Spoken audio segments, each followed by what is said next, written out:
દરેક વ્યક્તિનું જીવન પોતાના ધાર્યા પ્રમાણે ચાલી જાય નહીં. બાકીના 40% એડજસ્ટમેન્ટ અને કોમ્પ્રોમાઇઝ કરવું જ પડે તો જ એનું જીવન સુખી થાય. બાકી ના થાય. Adjustment and compromise is life. તો એ શીખી જવા. એક વાત યાદ આવે છે. એકવાર એક પતિ પત્નીને લગ્ન જીવનને 50 વર્ષ પૂરા થયા. એટલે એની માટે પાર્ટી ગોઠવાયેલી ને બધા મિત્રોને સગાવાલા અને પડોશીને બધા આનંદ કરતા હતા.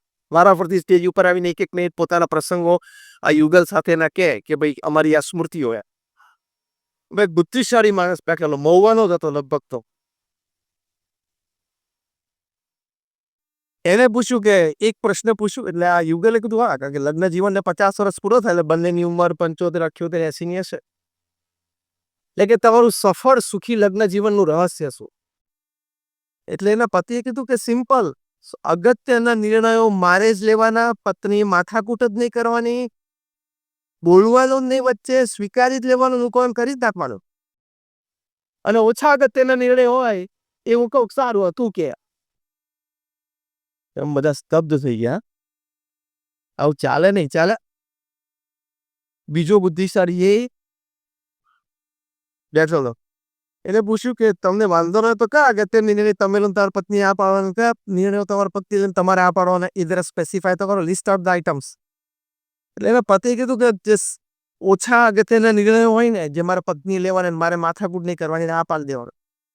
એ સંતાનોને કઈ સ્કૂલમાં ભણવા મોકલવા, અમારા બધાના ઘરમાં દિવાળીએ કેવા કપડાં કયા લેવા, વાહન લેવાનું તો કયું વાહન લેવું, ટીવી ફર્નિચર બધું એ નક્કી કરે, પડદા એ બધું નક્કી, સગાવાલા મિત્રોમાં ક્યાં કેટલો કેવો સંબંધ રાખવો એ બધું એ નક્કી કરે.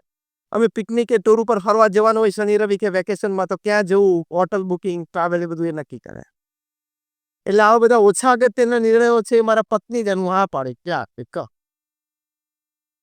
હવે પાછી તમને બધા મૂંઝવણ થઈ કે હવે આમાં રહ્યું કયું કે આ ભાઈને નિર્ણય લેવાના અને એના પત્ની આ પાડે એને પછી વધારે અગત્યના. એટલે અમને કહ્યું કે ભાઈ તમારે ક્યાં નિર્ણય લેવાનો બાકી રહ્યા અને એ પણ આના કરતા અગત્યના. એટલે કે કેમ કેટલા બધા નિર્ણય.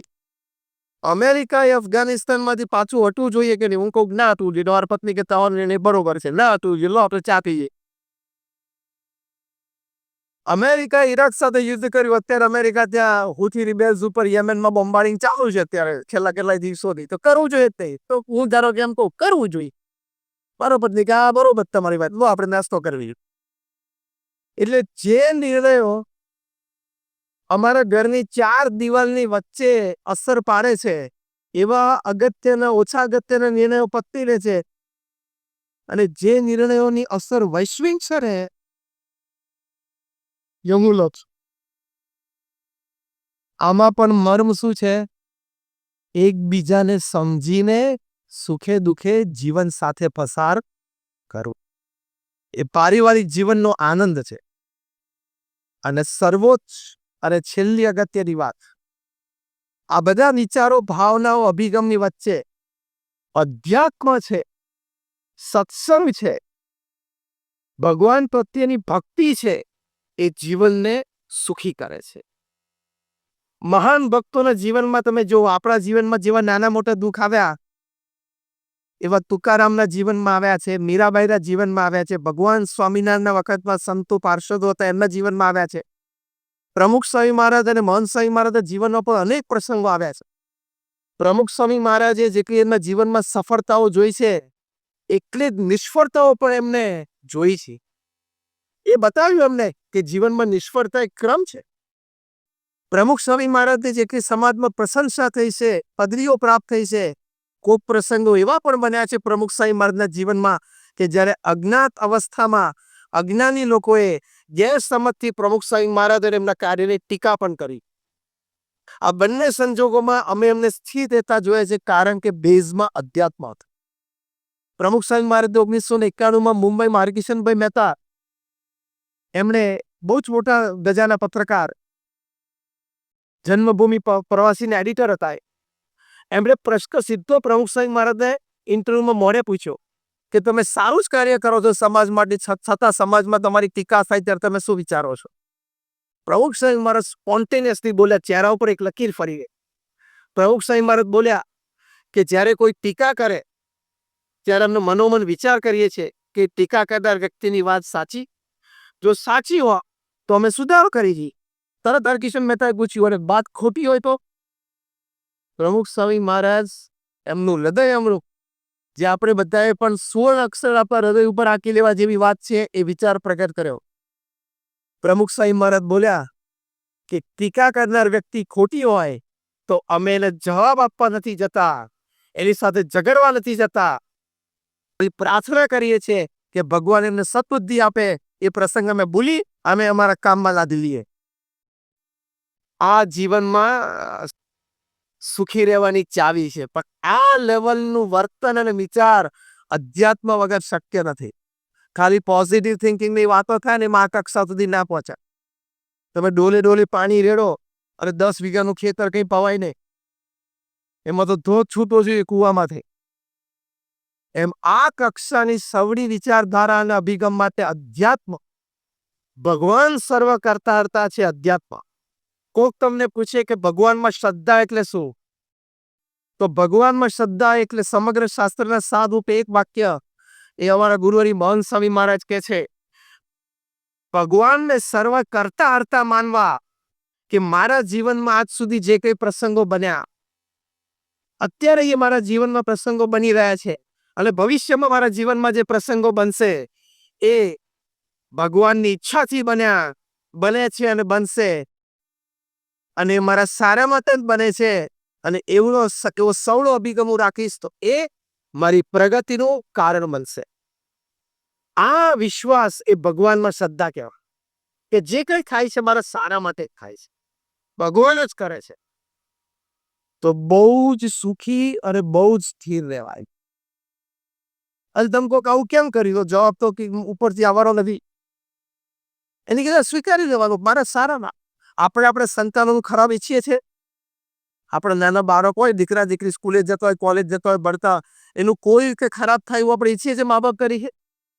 તો એ આપણા મા બાપ છે, તો એ આપણું ખરાબ કેમ ઈચ્છે?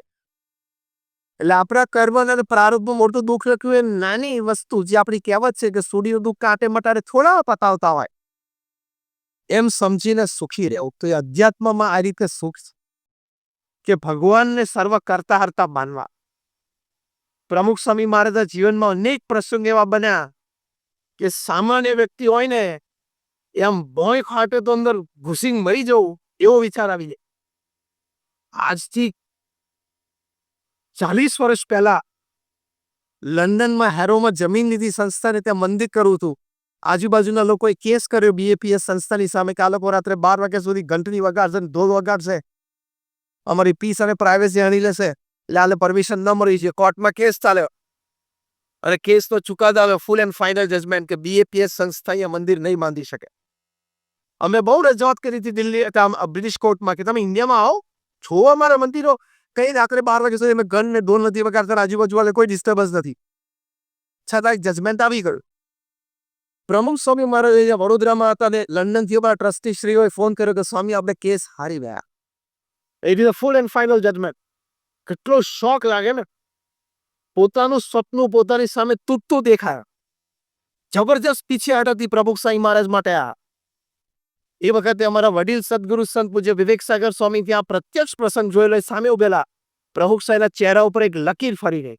પહેલું વાક્ય બોલ્યા, જેરી ભગવાનની ઈચ્છા. મારું જીવન સુખી જીવન આ વિચારની તાકાત છે, જેવી ભગવાનની ઈચ્છા. બીજું વાક્ય બોલ્યા, આપણે આપણો પ્રયત્ન કરી લીધેલો, હવે જે પરિણામ આવ્યું તે આપણે સ્વીકારી લો. એટલો સરસ વિચાર છે. અને ત્રીજું વાક્ય બોલ્યા, ધ ડિટર્મિનેશન. પ્રમુખ સ્વામી મહારાજ બોલ્યા કે આપણે નક્કી કર્યું છે બધા સાથે બેસીને કે લંડનમાં મોટું મંદિર કરવું છે અને ભારતીય સંસ્કૃતિના દર્શન ત્યાં કરાવવા છે, તો કરવું તો છે જ. બીજી જમીન શોધવા માંડો. કેટલી સ્ટેબિલિટી કહેવાય, સ્થિરતા. બીજી જમીન નિસ્તરમાં શોધી ત્યાં મંદિર બન્યું. અને જ્યારે 1995માં પ્રમુખ સ્વામી મહારાજે પ્રતિષ્ઠા કરીને ઉદ્ઘાટિત કર્યું, ત્યારે વિલાસ ડાયજેસ્ટે લખ્યું કે it is the 8th wonder of the world, દુનિયાની 8મી અજાયબી છે એવું મંદિર કરે. એટલે પરિસ્થિતિ અને સંજોગોથી હતાશા નિરાશા ન આવે એનું મુખ્ય કારણ છે ભગવાનને કરતા હરતા માન. કંઈક ખોટું થાય ને તરત પહેલું આ જ શીખવું પ્રમુખ સ્વામી મહારાજના જીવનમાંથી, જેવી ભગવાનની ઈચ્છા. કંઈક સારું મોટું થાય ને તો પણ એમ કેવું ભગવાનની ઈચ્છા, એટલે એ વખતે અભિમાન ના આવી જાવ. તો આ અધ્યાત્મનો વિચાર માટે પ્રેક્ટિકલ છેલ્લી 2 મિનિટ વાત કરીને પૂરું કરું. પ્રમુખ સ્વામી મહારાજ 95 વર્ષ આ પૃથ્વી ઉપર રહ્યા અને 1300 મંદિરો બાંધ્યા, આટલી બધી સમાજ સેવા સંસ્થા ઊભી કરી. પ્રમુખ સ્વામી મહારાજનું સૌથી મોટું પ્રદાન સમગ્ર માનવ જાત માટે આ પૃથ્વી ઉપર આ સૂર્ય અને ચંદ્ર તપે ત્યાં સુધી, એ છે ઘર સભા. ઘર સભા શું છે? અઠવાડિયામાં 2 વખત તમામ પરિવારજનો સાથે બેસવા, પૂર્ણ આધ્યાત્મિક સેશન. પ્રથમ 5 મિનિટ તમે જે પણ ભગવાનમાં માનતા હોય, ભગવાન રામ, ભગવાન કૃષ્ણ, કોઈ માતાજીના સ્વરૂપમાં માનતા હો, તમે જે ભગવાન દેવ દેવીના સ્વરૂપમાં માનતા હો, એનું 5 મિનિટ તમારે નામ સ્મરણ કરવાનું, બધા સાથે બેસી. પછી 10 મિનિટ આપણા સદગ્રંથો છે, રામાયણ છે, મહાભારત છે, શ્રીમદ ભગવદ્ ગીતા છે, પ્રમુખ સ્વામી મહારાજનું જીવન ચરિત્ર છે, એના 2-5 પાના વાંચવા, બારાફરતી પરિવારજનો એક વાંચવા રોજ દર વખતે. પછી 5 મિનિટ એની પર ચર્ચા કરવી કે શું ગમ્યું, શું સારું લાગે. પછી ભગવાનની આરતી કરીને છૂટા પડવું. પ્રમુખ સ્વામી મહારાજ કહેતા, અને ભર સભા અને પોતાના વિશાળ અનુભવ પરથી પ્રમુખ સ્વામી મહારાજ કહેતા કે ઘર સભાથી વિશ્વ શાંતિ થશે, વર્લ્ડ પીસ થ્રુ ઘર સભા. અઠવાડિયામાં 2 જ વખત આ પ્રયત્ન કરવાનો કે આપણે ટીવીનો સારો પ્રોગ્રામ જોવા માટે સાથે બેસીએ છીએ, રાત્રિ ભોજન માટે સાથે બેસીએ છીએ. અઠવાડિયે 2 વખત નહીં, કન્સેશન અઠવાડિયે 1 વખત તમે પ્રયત્ન કરો. અને તમને આ ઘર સભા પુસ્તિકા બીએપી સંસ્થામાંથી પ્રકાશિત થઈ છે કે ઘર સભા નિયમિત જે કરે, જે પરિવારે શું લાભ થયા. તો 2 ભાઈઓ વચ્ચે પ્રશ્ન હોય, સાથે પરિવારમાં રહેતો હોય, સંયુક્ત કુટુંબમાં, ધંધાકીય વેપારમાં, નિર્ણયોમાં ઘર્ષણ હોય એ દૂર થયા હોય. બાપ અને દીકરા વચ્ચે જનરેશન ગેપ હોય એ દૂર થઈ હોય. સાસુ વહુના ઝઘડા થતા હોય એ દૂર થયા હોય. પતિ પત્નીના ઝઘડા ઘર્ષણ રહેતા હોય દૂર થયા હોય. આ બધા લાભ એ ઘર સભાથી થયા છે. તો આ બધા લાભ થાય, આપણું જીવન સુખી થયું કહેવાય ને. આમાંથી એકાદ પ્રશ્ન ઘરમાં હોય અને મટી જાય, તો ઘર સભામાં આવા પ્રશ્નોના સમાધાનની તાકાત છે. આ ઘર સભા પુસ્તકમાં જે તે વ્યક્તિની અનુમતિ લઈને એ વ્યક્તિના નામ સાથે એના જીવનનો પ્રસંગ એ પુસ્તકમાં લખીને પુસ્તક પ્રકાશિત સંસ્થા દ્વારા થયું છે. એ આ ઘર સભાની તાકાત છે. એટલે તમને આજના દિવસે આ મહુવા બીએપીએસ મંદિરના દશાબ્દી મહોત્સવે, જ્યારે આપણે ખૂબ શ્રદ્ધાથી તમે લોકો અહીંયા છેલ્લા 3-4 કલાકથી બેઠા છો, આટલો તમારો અમૂલ્ય સમય તમે કાઢીને અહીં આવ્યા છો, તો you should gate something concrete. તમને જીવનમાં કંઈક લાભ થાય તમને થવું જોઈએ, પ્રેક્ટિકલ લાભ થાય, ખાલી થિયોરિટિકલ નહીં. તો પ્રેક્ટિકલ લાભ આ છે કે આજે અમે તમને વિનંતી કરીએ છીએ બધા સંતો કે તમે તમામ તમારા પરિવારમાં અઠવાડિયે 1 વખત રાત્રિ ભોજન પછી અડધો કલાક માટે આધ્યાત્મિક સેશન એટલે ઘર સભા ચાલુ કરજો. આ અમારી વિનંતી છે અને આગ્રહભરી વિનંતી છે. જે પ્રયત્ન કરશે એ આગળ ઊંચી કરજો કે આથી હું પ્રયત્ન કરીશ. ઓહો, બધા હાથ ઊંચો કર્યો, હાથ ઊંચો રાખજો. અમને સંતોને બધા તમારી માટે આનંદ છે અને અમે અભિનંદન છે. આનો એડવાન્સ જેમ તમારે બિઝનેસમાં પ્રોડક્ટ હોય ને, ISO international standard organisation, ISO product માર્કેટમાં ચાલી જાય, તમે કહી શકો કે ISO છે પ્રોડક્ટ, ઇન્ટરનેશનલ સ્ટાન્ડર્ડ ઓર્ગેનાઇઝેશન. એમ અમારી ઘર સભા પ્રોડક્ટ પણ ISO છે, ઇન્ટરનેશનલ સ્પિરિચ્યુઅલ ઓર્ગેનાઇઝેશન, માર્કેટમાંથી પાછી નહીં પડે, દરેકને લાભ થશે. તો અત્યારે અમારા ગુરુહરિ મહંત સ્વામી મહારાજનો અભિપ્રાય છે કે પરિવારમાં યુનિટી માટે ઘર સભા દરેકે કરવી અક્ષર ઉપાય છે. તમે કરશો ને તમને ચોક્કસ લાભ થશે. તો આપ સૌ માટે અમારી પ્રાર્થના છે, આપના પરિવારજનો માટે અમારી પ્રાર્થના છે, આપના વેપાર ધંધા માટે અમારી પ્રાર્થના છે, આપના જીવનમાં સત્સંગ અધ્યાત્મની દ્રઢતા તેની માટે અમારી પ્રાર્થના છે. ભગવાન સ્વામિનારાયણના ચરણોમાં ઘણા બધાના દિવસો બદલાઈ જાય છે. સુપર સોલ્ટ કોઈ સમર સોલ્ટ મારીને ક્યારે ઉપર પહોંચી જાય, અનબિલીવેબલ. અમે તો ત્યાં 2-3 કોન્ફરન્સીસમાં હમણાં 2-3 મહિના પહેલા ત્યાં બેંગ્લોર ગયા હતા, સ્ટાર્ટઅપ કોન્ફરન્સીસ હતી. શું છોકરાઓને મળ્યા, 20-22-25 વર્ષના છોકરાઓ, શું આઈડિયાઝ છે એની પાસે. અને બીકોઝ ઓફ ધોઝ આઈડિયાઝ એ લોકોને MF મળ્યું છે, PE મળ્યું છે. અનબિલીવેબલ. 22 વર્ષના છોકરાને વિચાર આવ્યો કે ચશ્માના કાચ કસ્ટમાઇઝડ હોય નંબર પ્રમાણે, કપડાં તમારી બોડીની સાઇઝ પ્રમાણે કસ્ટમાઇઝડ હોય, બૂટ કેમ કસ્ટમાઇઝ નહીં? બસ વિચાર આવે. બૂટમાં સીધું 7 પછી 8 નંબર, 8 પછી 9, 9 પછી 10. કેમ કોઈને 8.5 8.5 નો પગ ના હોય? એ કસ્ટમાઇઝ કેમ નહીં? એની પરથી સાયન્ટિફિક રિસર્ચ છે કે તમારો 8.5 નો પગ હોય તો તમે કાં તો 8 નું બૂટ પહેરો, કાં તો 9 નું પહેરો. 9 નું પહેરો તમને થોડું લૂઝ પડતું હોય, મજા ના આવે, એટલે તમે 8 નું જ પહેરો. થોડું ટાઈટ પડતું હોય તો એ તમારું એક્યુપ્રેશર પગમાં થયા કરે, એટલે 20-25-40 વર્ષે બેક પ્રોબ્લેમ ને નેક પ્રોબ્લેમ. એ પછી રિસર્ચ કરી. You would be surprised to know that this idea, this research got $200 million of mutual fund. $200 million. આ આઈડિયા જનરેટ કરનાર એક સામાન્ય ચપરાસીનો છોકરો છે. એટલે તમારા ઓફિસમાં કોઈ ચપરાસી કે કોઈ પ્યુન હોય ને, એનો છોકરો જો આવો આઈડિયા જનરેટ કરશે ને, $200 million લઈ આવશે ને, તમારી કંપનીને બેઠી ખરીદી લેશે. હા, પ્રોપર્ટી સાથે એક જ મિનિટમાં તારો આખો ભાવ બોલ. અત્યારે પહેરેલા કપડે ઓફિસમાંથી નીકળવાનો ભાવ બોલ. $200 million લઈને રાજકોટમાં આવે એટલે ગમે તેને ખરીદી લે. એટલે કોઈ માણસ નાનો નથી, એની હંમેશા કિંમત કરવી. પ્રમુખ સ્વામી મહારાજ તો કોઈ એટલે હરિભક્તોના પત્ર આવતા 7.5 લાખ પત્રોને એમણે જવાબ આપ્યા છે. હરિભક્તોની આગળ પણ પૂજ્ય લખે. What a respect four people. આ સ્પિરિચ્યુઅલ ઇન્ટેલિજન્સ. તો ફ્લેક્સિબિલિટી, એમાં મેં પહેલી વાત કરી ચેન્જ, બીજી વાત કરી લેસ ઓન આઈ, ત્રીજી વાત કરી હ્યુમન રિલેશન્સ.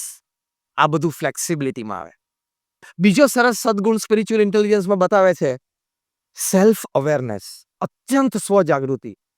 હું ક્યાં છું, શું બોલું છું, શું જોઉં છું, મારી આસપાસ કોણ લોકો છે, મારે આ કરાય ન કરાય, એની અત્યંત જાગૃતિ. પ્રમુખ સ્વામી મહારાજની શ્રદ્ધાંજલિ સભામાં ગાંધીનગરના 2016માં એક બહુ જ ગુજરાતના આગેવાન પ્રતિષ્ઠિત વ્યક્તિ, એમને સરસ પોતાનું ઓબ્ઝર્વેશન કરેલું કે પ્રમુખ સ્વામી મહારાજ તો 80 વર્ષનું જાહેર જીવન જીવ્યા, 8 decades ઓફ પબ્લિક લાઈફ. એમાં 41 વર્ષથી તો હું એમને ખૂબ સારી રીતે ઓળખું છું, પરિચયમાં છું અને અનેક પ્રસંગે સાથે રહ્યો છું. પ્રમુખ સ્વામી મહારાજે રાજ્ય કક્ષાના, રાષ્ટ્ર કક્ષાના, આંતરરાષ્ટ્રીય કક્ષાના નાના મોટા પ્રશ્નો એમાં પોતાના અભિપ્રાયો વ્યક્ત કર્યા છે. ક્યારેય એક પણ અભિપ્રાય માટે અથવા તો અભિપ્રાય વ્યક્ત કર્યો એમાં એક પણ શબ્દ માટે પ્રમુખ સ્વામી મહારાજ ક્યારેય કોઈ વિવાદમાં નથી આવ્યા. નો કોન્ટ્રોવર્સી. આ શું કહેવાય? સ્વજાગૃતિ, અત્યંત સેલ્ફ અવેરનેસ. ગમે તે પ્રસંગમાં આવ્યો પણ એ સ્વજાગૃતિ. તમે થોડા વર્ષ પહેલા વિડીયો એક જોયો હશે કે એક જગ્યાએ આપણે માનનીય પ્રધાનમંત્રી શ્રી નરેન્દ્રભાઈ મોદી કાર્યક્રમમાં હતા અને ત્યાં પછી એક ઉદ્ઘાટન હતું, કંઈક I think tree plantation programme હતો. પછી એમના હેલ્પે એમને હાથમાં ટિશ્યુ પેપર આપ્યો, એટલે એમને હાથ લૂછ્યા. પછી 2 વાર આમ નજર કરી કે આજુબાજુ કોઈ જગ્યાએ ડસ્ટબિન નથી, એમને સીધો ખિસ્સામાં મૂકી દીધો. આ સ્વજાગૃતિ કહેવાય, અત્યંત સેલ્ફ અવેર. લે, મને ખબર નહોતી, આવું બોલાય જ નહીં. કોઈ પણ વાક્ય લેથી શરૂ થાય ને એમાં કંઈ લેવાનું હોય જ નહીં. લે, મને કંઈ ખબર નહોતી, લે એવું છે, લે હું આવું બોલ્યો તો. તું લેથી શરૂ કર ને વાક્ય, એટલે તારામાં કંઈ લેવાનું છે જ નહીં અને તને કંઈ દેવાનું નથી. You should be confident what you're talking, what you're meeting people, how you're expressing people around you. એની માટે તમે અત્યંત સ્વજાગૃત હોવા જોઈએ.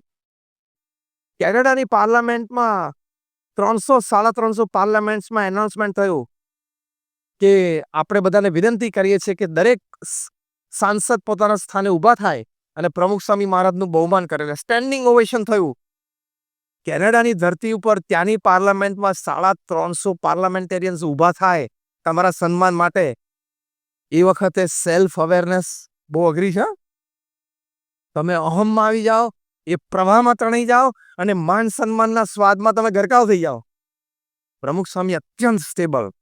બાજુમાં બેઠેલા સંતને કીધું તું ઊભો થા, એટલે કે તમે ઊભા થાવ. પેલા કહ્યું કે સ્વામી એ તો તમારું નામ બોલાડું છે. સ્વામી કે તારા હાથમાં ઠાકોરજીની મૂર્તિ છે, ત્યાં મૂર્તિ છે ને ઠાકોરજીની મૂર્તિ છે, ભગવાનનું સન્માન છે, એમના લીધે આપણને બોલાવે છે, આપણું નથી.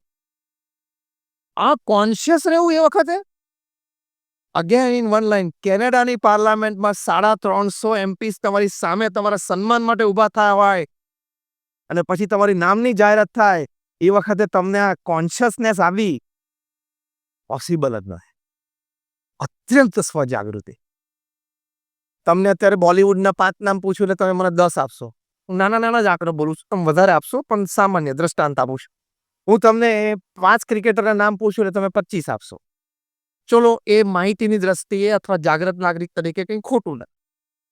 પણ હમણાં પૂછ્યું કે તમારા દીકરા અને દીકરીના 5 મિત્રોના નામ મને આપો, તો તમારામાંથી 90% ફેલ થશે. Am I right? Tell me yes or no. હાથ ઊંચો કરો એટલે મને ખબર પડે. બધા હાથ ઊંચો કર્યો.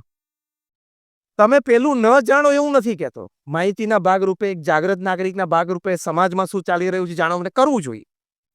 પણ તમારા સંતાનો માટે તમે કેમ જાગૃત નથી? સેલ્ફ અવેર કેમ નથી? એટલે તમારી વ્યવહારિક બુદ્ધિ છે, પણ આધ્યાત્મિક બુદ્ધિ નથી. એ તો ફેમિલી કમ્સ ફર્સ્ટ. તમારા મંદિરમાં એક આવ્યા હતા, એક ભાઈ અને એના નાના દીકરાને લઈને. આમ તો 12-13 વર્ષનો હતો, અર્લી ટીનમાં હતો. સાજી અમારા સંતોએ પૂછ્યું કે એ પિતાને કે કયા ધોરણમાં ભણે છે? તો પિતા કે બેટા કહેતો સ્વામીને કયા ધોરણમાં ભણે છે. ખબર પડી? પિતાને ખબર જ નહોતી કયા ધોરણમાં ભણે. પછી મારા સંતે પૂછ્યું કે કેટલા સબ્જેક્ટ ભણે છે, કેટલા વિષયો છે? એટલે કારણ કે સંતને ખબર પડી ગઈ. એટલે સેકન્ડ ક્વેશ્ચન, કેટલા સબ્જેક્ટ ભણે? સ્વામી ઘણા બધા સબ્જેક્ટ ભણે છે. દિવાળી પર પાછી બીજી ટેક્સ્ટ બુક લાવી આપે છે. એટલે તો ફાડી નાખે છે ને, એટલે તું લઈ આવે છે. કેમ દિવાળી પર સબ્જેક્ટ બદલી ના જતા હોય ધોરણમાં? જાગૃતિ નથી. 12 વર્ષનો એક છોકરો બીડી પીવા માંડ્યો. એના પિતા પણ એને લઈને મંદિરે વાળા સંતો પાસે આવેલા. સ્વામી આને કહો કે આ 12 વર્ષનો છે બીડી પીવે છે. અમારા સંતે પૂછ્યું તમે નજરે જોયું કે કોઈના કીધેલી વાત કરો છો? નજરે જોયું. પૂછો ક્યારે? એવા છોકરાનું મોઢું આમ નીચું થઈ ગયું. બીજો પ્રશ્ન અમે પૂછ્યો કે એમની સાથે વાત તો કરી, પણ પહેલા તમારી સાથે વાત કરી છે, તમે સિગરેટ પીવો છો? એટલે પેલા પિતા કે હા. બીજો પ્રશ્ન પૂછ્યો, ઘરમાં પીવો છો? કે હા. ત્રીજો પ્રશ્ન પૂછ્યો, ક્યારેક ઘરમાં બેઠા હોય સિગરેટ પીવાનું મન થાય ને ઘરમાં સિગરેટ ખૂટી ગઈ હોય, પેકેટમાં એક ના હોય, તમે છોકરાને પાનના ગલ્લે મોકલ્યો છે? તો કે હા. અમારા સંઘ કે બસ ચેપ્ટર એન્ડ. ચોથો કાર્યક્રમ બાકી હતો, જાતે કરી લીધો. એ તમને સિગરેટ પીતા જોયા, ઘરમાં પીતા જોયા, તમે એને પાનના ગલ્લે મોકલી એટલે એની હિંમત આવી ગઈ, ડગલા મંડાઈ ગયા. પાનના ગલ્લા તરફ એના ડગલા મંડાઈ ગયા. હવે છેલ્લો કાર્યક્રમ બાકી હતો, એને જાતે પૂરો કરી નાખ્યો. સેલ્ફ અવેર હોવો જોઈએ કે મારી નાનામાં નાની ક્રિયાથી મારી નેક્સ્ટ જનરેશન, મારા ફેમિલી ઉપર એની શું ઇમ્પેક્ટ પડશે. According to a Harvard study, the first cuss words that the children learn is from their parents and especially from their mothers. Harvard યુનિવર્સિટીનો સર્વે છે કે પહેલી ગાળ બાળક ક્યાંથી બોલતા શીખે છે? તો કે એના માતા પિતા પાસેથી, અને એમાં એની માતા પાસે. એક નાનો 2.5 વર્ષનો બાળક એના ફાધર ઘરમાં આવે તો જોશથી બોલ્યો, લુચ્ચો આવ્યો. ફાધરને આશ્ચર્ય થયું, આ મને લુચ્ચો કહે છે. પછી ખબર પડી કે એની માતા હતી એમ વાલમાં લુચ્ચો થઈ ગયો છું, તોફાની થઈ ગયો છું. હમણાં બાળકને ક્યાં તોફાની થઈ ગયો છું, નાના બાળક આમ વાલ રહ્યો છો, વાલ કરતા તોફાની થઈ ગયો છું, ભણતો નથી, લુચ્ચો થઈ ગયો છું, ખોટું બોલત. એમાંથી એને લુચ્ચો શબ્દ પકડાઈ ગયો તો પપ્પાને કહી દીધો. Spiritual intelligence is you are absolutely self aware. તમે તમારા ફીલ્ડ વિશે બોલી શકો આ વસ્તુની મને ખબર નહોતી, ઇટ્સ રોંગ. તમે તમારા ફેમિલી વિશે બોલી ના શકો કે આ તો મારી ધ્યાન બહાર જ ગયું, ઇટ્સ રોંગ. એ સ્વજાગૃતિ કહેવાય. પ્રમુખ સ્વામી મહારાજે BAPSમાં 162 પ્રકારની પ્રવૃત્તિઓ ચલાવી. Environmental, medical, educational. તમે નંબર 48 નેશનલ હાઈવે ઉપર નીકળો, પહેલા નંબર 8 હતો, હવે નંબર 48. આબુથી માંડીને બોમ્બે સુધી દર 25-50 કિલોમીટર અમારી એક સંસ્થા આવે. એટલું બધું કાર્ય પ્રમુખ સ્વામી મહારાજે કર્યું, પણ એ વોઝ ફુલ્લી સેલ્ફ અવેર. કોઈ જગ્યાએ પ્રમુખ સ્વામી મહારાજે આ શ્રદ્ધાંજલિ સભામાં મહાનુભાવે વાત કરી હતી, 40 વર્ષથી નજીક છું, કોઈ જગ્યાએ પ્રમુખ સ્વામી મહારાજે જાહેરમાં કે ખાનગીમાં એક પણ જગ્યાએ વિવાદ થાય એવી વાણી કે વર્તન રાખ્યું નહીં. That is self awareness. એક ત્રીજી સુંદર વાત છે, મને આપ્યો સમય છેલ્લી 5 મિનિટ બાકી છે, હું ખાલી લિસ્ટ આઉટ કરી દઉં છું. ના 9 વાગ્યા પછી બધાને જમવાનો સમય થયો. સંતોને છૂટ ના આપી હું બોલવાની વધારે, કારણ કે અમે તો કેલેન્ડર સાથે પણ ટેવાયેલા છીએ, ખાલી ઘડિયાળ સાથે નહીં. હા, દિવસ બદલાઈ જાય હમણાં અમે ચાલુ રાખીએ તો. રાનો પરથી એક સ્વિચ પાડ્યા કરવાની, બીજું શું. હા બસ, એટલે 5 મિનિટમાં પૂરું કરીશું. તો ત્રીજો સરસ સદગુણ કોક વખત ફરી વખત મળશું ત્યારે હું એમ પણ એલાબોરેટ કરીશ, પણ તેનું ખાલી લિસ્ટ આઉટ કરી જઉં છું. ત્રીજો મોટો સદગુણ છે an ability to face and use the suffering. જીવનમાં દુઃખ આવે ને એનો સામનો પણ કરી શકે અને દુઃખનો ઉપયોગ પણ કરી શકે. પોતાના ઓર્ગેનાઇઝેશનને ગ્રો કરવામાં, વ્યક્તિત્વ ગ્રો કરવામાં. દુઃખ આવે તો દુઃખ માની ના લે, સામનો પણ કરે અને દુઃખનો ઉપયોગ કરે. આપણા કન્ટ્રીમાં જે ટોપ વ્યક્તિ છે ને એની પાસે આ નેક છે. એને કોઈ ગાર દે ને ગારને પણ એ વોટ બેંકમાં આમ બદલી નાખે. એ નેક જોઈએ two face and use the suffering. Face પણ કરી શકે અને ઉપયોગ પણ કરી શકે. ચોથો સદગુણ લખ્યો છે સ્પિરિચ્યુઅલ ઇન્ટેલિજન્સમાં, an ability to be inspired by vision. કંઈક જોવે ને, કંઈ પણ વસ્તુ જોવે ને એમાંથી વિચાર આવે કે હું મારી કંપનીમાં આનો ઉપયોગ કરી શકું, હું મારા વિકાસમાં આનો ઉપયોગ કરી શકું, હું મારા કર્મચારીઓના વિકાસમાં આનો ઉપયોગ કરી શકું, હું આમાંથી કંઈક સમાજને આપી શકું. કંઈ પણ જોવે, કંઈ પણ સાંભળે, આ સ્પિરિચ્યુઅલ ઇન્ટેલિજન્સ છે. કારણ કે ક્લેરિટી હોય એટલે એમાં પ્રતિબિંબિત તરત થાય. 2008ની સાલમાં પેરિસમાં એક હોટલમાં બે મિત્રો ભેગા થયા. આ સત્ય ઘટના હું તમને કહું છું. એક મિત્ર અમેરિકાથી આવેલો, એક મિત્ર ત્યાં પેરિસ હતો. 5 દિવસ અને વર્કિંગ વીક હતું. પછી વીકેન્ડ પર બંને મિત્રો ત્યાં હોટલ પર જમવા માટે ભેગા થયા. 6-8 મહિના પછી ભેગા થતા હતા. 2-2.5 કલાક બેઠા, વાતો ચીતો કરી, જમ્યા કર્યા. બહાર આવે ને તો લાંબી ક્યુ હતી ફોયરમાં. એટલે રિસેપ્શનિસ્ટે પૂછ્યું કે આ ક્યુ શેની છે? રિસેપ્શનિસ્ટે કીધું કે ભાઈ બહાર સખત બરફ વર્ષા ચાલે છે, હેવી સ્નોફોલ છે આખા પેરિસ સિટી ઉપર, ટ્રાફિક સ્લો છે અને અમુક સ્ટ્રીટમાં તો જામ છે. અને આપણી સ્ટ્રીટ છે એ ફૂડ સ્ટ્રીટમાં વચ્ચોવચ્ચ છે. એટલે બે બાજુથી કેબ પણ હાયર થઈ જાય છે. એટલે જે લોકો પોતાની ગાડી લઈને આવે એ લોકો બધા નીકળે છે અને જે લોકો કેબ એટલે ટેક્સી દ્વારા આવ્યા છે એ લોકોની આ ક્યુ છે. એમ કહીને રિસેપ્શનિસ્ટ આ બે યુવાનોને પૂછ્યું, sir have you come by cab or you have your own car? એટલે કે we have come by cab. Sir please join the queue. તમે લાઈનમાં આવી જાઓ. એટલે બંને જણા પ્રેમથી ક્યુમાં જોઈન થઈ ગયા.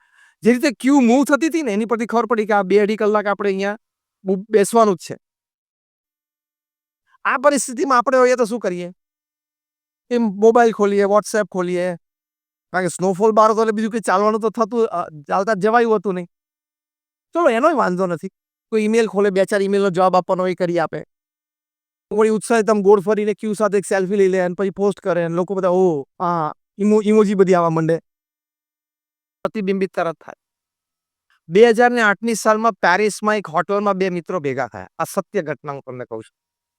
એક મિત્ર અમેરિકાથી આવેલો, એક મિત્ર ત્યાં પેરિસ હતો. 5 દિવસ અને વર્કિંગ વીક હતું. પછી વીકેન્ડ પર બંને મિત્રો ત્યાં હોટલ પર જમવા માટે ભેગા થયા. 6-8 મહિના પછી ભેગા થતા હતા. 2-2.5 કલાક બેઠા, વાતો ચીતો કરી, જમ્યા કર્યા. બહાર આવે ને તો લાંબી ક્યુ હતી ફોયરમાં. એટલે રિસેપ્શનિસ્ટે પૂછ્યું કે આ ક્યુ શેની છે? રિસેપ્શનિસ્ટે કીધું કે ભાઈ બહાર સખત બરફ વર્ષા ચાલે છે, હેવી સ્નોફોલ છે આખા પેરિસ સિટી ઉપર, ટ્રાફિક સ્લો છે અને અમુક સ્ટ્રીટમાં તો જામ છે. અને આપણી સ્ટ્રીટ છે એ ફૂડ સ્ટ્રીટમાં વચ્ચોવચ્ચ છે. એટલે બે બાજુથી કેબ પણ હાયર થઈ જાય છે. એટલે જે લોકો પોતાની ગાડી લઈને આવે એ લોકો બધા નીકળે છે અને જે લોકો કેબ એટલે ટેક્સી દ્વારા આવ્યા છે એ લોકોની આ ક્યુ છે. એમ કહીને રિસેપ્શનિસ્ટ આ બે યુવાનોને પૂછ્યું, sir have you come by cab or you have your own car? એટલે કે we have come by cab. Sir please join the queue. તમે લાઈનમાં આવી જાઓ. એટલે બંને જણા પ્રેમથી ક્યુમાં જોઈન થઈ ગયા.